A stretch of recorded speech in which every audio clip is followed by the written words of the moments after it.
ನಾನು ಕೊನೆಯಲ್ಲಿ ನೆನ್ಪು ಮಾಡ್ಕೊಂಡು ನೀವು ಭಾಷಣದಲ್ಲಿ ಹೇಳ್ಬೇಕು, ನೋಡೋಣ ಅದು ನಿಜಾನ ಸುಳ್ಳ ಅಂತೇಳಿ ಕಂಡಿಡಿಯೋಣ. ಹಲೋ ಸರ್, ಎಲ್ಲರಿಗೂ ನಮಸ್ಕಾರ ಸರ್. ಬಂದಿರೋದಕ್ಕೆ ನನ್ನ ಆತ್ಮೀಯ ಗೆಳತಿಯರೇ ಎಲ್ಲರಿಗೂ ನಮಸ್ಕಾರ. ನಾನು 2 ಇನ್ಸಿಡೆಂಟ್ ಇಲ್ಲಿ ಶೇರ್ ಮಾಡೋಣ ಅಂತ ಬಂದಿದ್ದೀನಿ. ನಮ್ಮ ಕನ್ನಡ ಹೆಂಗಿರುತ್ತೆ ನಿಮಗೆಲ್ಲ ಗೊತ್ತು.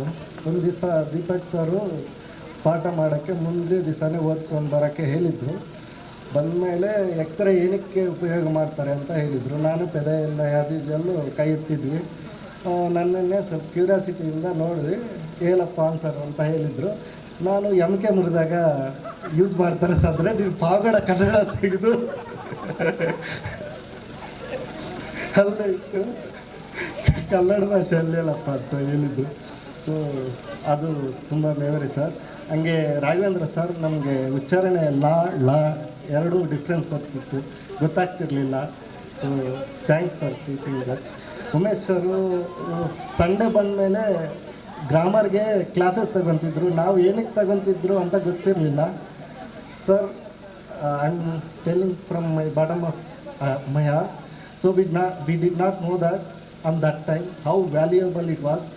If you get opportunity now, definitely we don't want to miss it, sir. Thank you so much. I hope I am better now. Thank you so much. PHS sir, ನಿಮ್ಮ ನಾವು ಯಾವಾಗಲೇ ಆದರೂ ಏನೇ ಆದರೂ ಲೈಕ್ ನಮ್ಮ ಸ್ಟಡಿ ಸರ್ಟಿಫಿಕೇಟ್ ಏನೇ ಆದರೂ ಬಂದರು ಮನೆಯಲ್ಲೇ ಬರೆದು ಕೊಟ್ಟು ತುಂಬ ಹೆಲ್ಪ್ ಮಾಡಿದ ನಮ್ಮ ಟೀಚರ್ ಅಂದರೆ PHS sir. Thank you so much sir. Ashwathappa sir, ನೀವು ಪಾಠ ಮಾಡೋದಲ್ಲ ಎಂಟರ್ಟೈನಿಂಗಾಗಿ ಮಾಡೋದು ನಮ್ಗೆ ತುಂಬ ಇಷ್ಟ ಸರ್. ನೀವಂದರೆ ನಿಮ್ಮ ಎಂಟರ್ಟೈನ್ಮೆಂಟಾಗಿ ಪಾಠ ಮಾಡೋದು ತುಂಬ ಇಷ್ಟ ಸರ್. ಮಹಾಲಕ್ಷ್ಮಿ ಮೇಡಮ್, ನಾನು ಪೆದಯ ಹರೀಶ್ DS ಜೊತೆಗೆ ಇದ್ವಿ. ಬಟ್ ನೀವು ರಿಮೆಂಬರ್ ಮಾಡ್ತೀರೋ ಇಲ್ಲ ನನಗೆ ಗೊತ್ತಿಲ್ಲ. ನಾನು ಜಾಸ್ತಿ ಉಳಿಸ್ಕೊಂಡಿರೋರೆ ನಾವು, ಅದಕ್ಕೆ ಬ್ಯಾಡ್ ಮೆಮೊರೀಸ್ ಜಾಸ್ತಿ ಇದೆ madam. But thanks madam, thanks for it. Thank you all.